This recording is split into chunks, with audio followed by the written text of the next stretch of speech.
यह कहानी एक 20 साल के लड़के की है जिसका नाम भावेश है। भावेश का 6 महीने पहले ही उत्तराखंड के एक कॉलेज में एडमिशन हुआ था। वह एक छोटे से शहर का रहने वाला था और उसके परिवार की हालत कुछ ज़्यादा अच्छी नहीं थी, जिसके कारण भावेश के पास ज़्यादा पैसे नहीं होते थे, लेकिन वह बहुत बड़ा आदमी बनना चाहता था। वह कॉलेज में पढ़ाई के साथ साथ नौकरी भी करता था, जिससे उसके रहने और खाने पीने का खर्चा निकल जाता था। भावेश के दोस्त कॉलेज के बाहर खाना खाने और घूमने जाया करते थे, लेकिन पैसों की कमी के कारण भावेश कभी भी ऐसा नहीं कर पाता। एक दिन भावेश के दोस्तों ने उसे एक आदमी से मिलवाया जो एक ब्रोकर था। वह ब्रोकर लोगों से पैसे लेकर 1 महीने बाद डबल कर देता था। इसके बाद भावेश जब उस आदमी से मिला तो उसे पैसे जल्दी कमाने का तरीका मिला।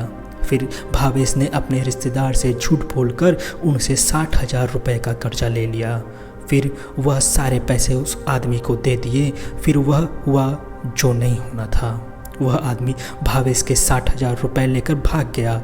तो भावेश के मन में टेंशन होने लगा कि उसने जो 60,000 रुपये उधार लिए हैं वह कैसे चुकाएगा।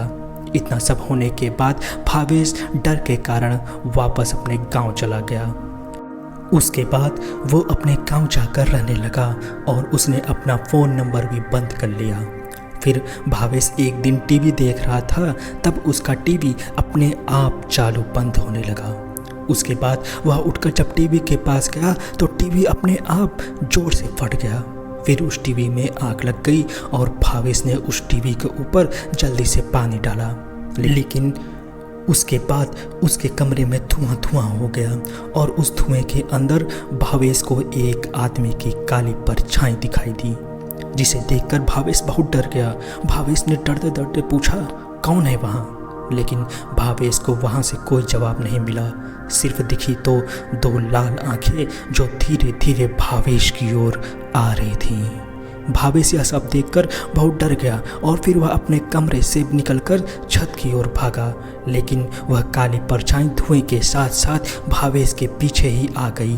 धीरे धीरे उस परछाई में भावेश को एक चेहरा दिखने लगा। वह चेहरा बहुत सफ़ेद हो गया था, जैसे कि किसी ने उस चेहरे को जमा दिया। उसकी आंखें बहुत लाल थीं और उसे देखकर भावेश बहुत डर गया था। फिर वह बूढ़ा आदमी भावेश की ओर आने लगा। जैसे जैसे वह बूढ़ा आदमी भावेश की तरफ आ रहा था, वैसे वैसे ही भावेश डर के कारण पीछे जा रहा था। भावेश बहुत डर गया था। अचानक पीछे जाते समय भावेश का पैर किसी चीज़ के ऊपर फिसला और वह छत से नीचे गिर गया। उसके बाद भावेश को जब होश आया तो उसने देखा कि वह हॉस्पिटल में था। उसकी रीढ़ की हड्डी और दोनों पैर टूट चुके थे। डॉक्टर ने बताया कि भावेश अब कभी भी चल नहीं सकता। फिर भावेश ने अपनी माँ को हॉस्पिटल में बुलाया और उनको कुछ ऐसा बताया जिससे वह सुनकर दंग रह गई।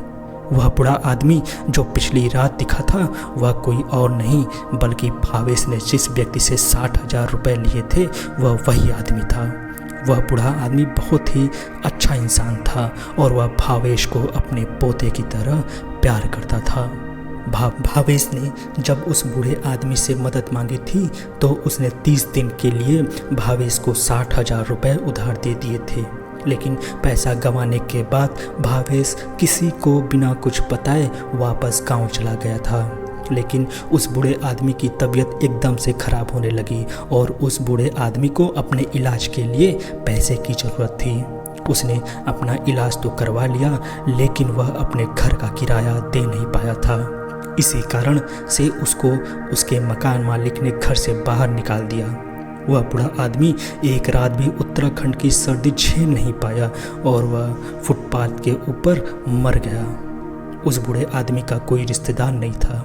इसी कारण उस बूढ़े आदमी की मौत का पता किसी को नहीं चला और उसके शरीर को लावारिस बताकर जला दिया गया। भावेश ने जो किया वह गलत किया। अपनी सबसे बड़ी गलती के कारण भावेश फिर कभी चल न सका। आशा करता हूँ आपको यह कहानी पसंद आई होगी। ऐसे ही और वीडियो देखने के लिए हमारे चैनल को सब्सक्राइब करना न भूलें। तब तक के लिए थैंक यू सो मच।